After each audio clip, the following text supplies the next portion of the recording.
கோவை வெள்ளலூர் குப்பை கிடங்கை அகற்ற வலியுறுத்தி பொதுமக்கள் மனித சங்கிலி போராட்டத்தில் ஈடுபட்டு வருகின்றனர். கூடுதல் விவரங்களுடன் இணைகிறார் செய்தியாளர் தென்னிலவன். இந்த போராட்டம் குறித்த முழு விவரங்கள். நிச்சயமாக. அதாவது கோவை வெள்ளலூர் பகுதியில மாநகராட்சிக்கு சொந்தமான குப்பை கிடங்கு அமைந்துள்ளது. இந்த குப்பை கிடங்கில் தான் 100 வார்டுகளில் சேகரிக்கப்படும் குப்பைகள் கொட்டப்பட்டு தரம் பிரிக்கப்பட்டு வருகிறது. கிட்டத்தட்ட 25 ஆண்டுகளுக்கு மேலாக செயல்பட்டு வரும் இந்த குப்பை கிடங்கு காரணமாக அதாவது போத்தனூர், வெள்ளலூர், கோணவாய்க்கான்பாளையம் உள்ளிட்ட இந்த சுற்று வட்டார பகுதிகளில் அதிக அளவு சுற்றுச்சூழல் மாசானது ஏற்பட்டிருக்கிறது. மேலும் நிலத்தடி நீரும் கடுமையாக பாதிக்கப்பட்டிருக்கிறது. மேலும் இங்க இருக்கக்கூடிய இந்த குப்பை கிடங்கை அகற்ற வலியுறுத்தி தொடர்ந்து 20 ஆண்டுகளுக்கு மேலாக பொதுமக்கள் போராடி வரக்கூடிய சூழல்ல பசுமை தீர்ப்பாயம் இந்த குப்பை கிடங்கை அகற்ற உத்தரவிட்டுள்ளது.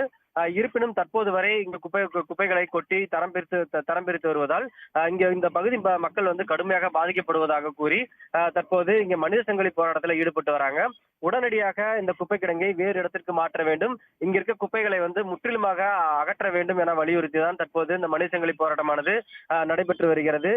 ஈஸ்வர் நகர், ஸ்ரீராம் நகர், அதே போல வெள்ளலூர், கோணவாய்க்கான்பாளையம், மகாலிங்கபுரம் உள்ளிட்ட கிட்டத்தட்ட 10 கிலோமீட்டர் சுற்றளவுக்குள்ள பொதுமக்கள் 1000த்திற்கும் மேற்பட்டோர் தற்போது கையில் பதாகைகளை ஏந்தி இந்த மனித சங்கிலி போராட்டத்தில் ஈடுபட்டு வருகிறார்கள்.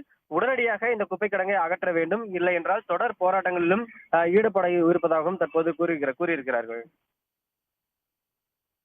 தகவல்களுக்கு நன்றி தென்னிலவன். உடனுக்குடன் செய்திகளை தெரிந்து கொள்ள சன் நியூஸ் பெல் ஐகானை கிளிக் பண்ணுங்க.